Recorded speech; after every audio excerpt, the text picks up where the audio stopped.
এক মহিলা প্রশ্ন করছে ডক্টর জাকির নায়েককে, আচ্ছা আপনি তো বললেন হিন্দু মুসলমান খ্রিস্টান বৌদ্ধ সব ভাই ভাই, তো সব যদি আমরা ভাই ভাই হই, আমি তো হিন্দু, ওই মহিলা বলছে আমি তো হিন্দু, তা আপনার মক্কা মদিনে আমরা যাইতে পারি না কেন? এটা কঠিন প্রশ্ন।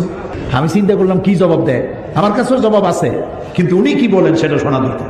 উনি জবাব দিলেন, বোন আপনার বাড়ি কই? কই তো ইন্ডিয়া। জন্মস্থান কোথায়? এখানে।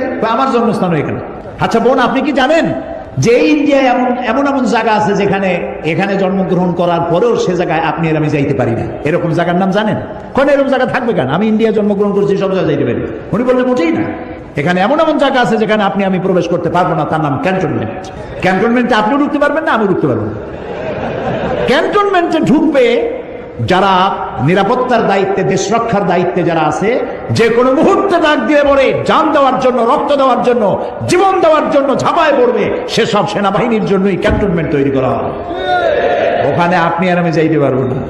ইসলামের একটা ক্যান্টনমেন্ট আছে, সেটার নাম মক্কা আর মদিনা। ওইখানে ওই সব লোকেরাই যেতে পারে যারা আল্লাহর জন্য জান দিতে পারে, মাল দিতে পারে, রক্ত দিতে পারে। প্রিয় বোন, আপনিও যেতে পারবেন। আপনার পাসপোর্টে একটা ভিসা লাগান, ভিসার নাম লা ইলাহা ইল্লাল্লাহু মুহাম্মাদুর রাসূলুল্লাহ। কালকে আপনি মক্কা মদিনা চলে যান।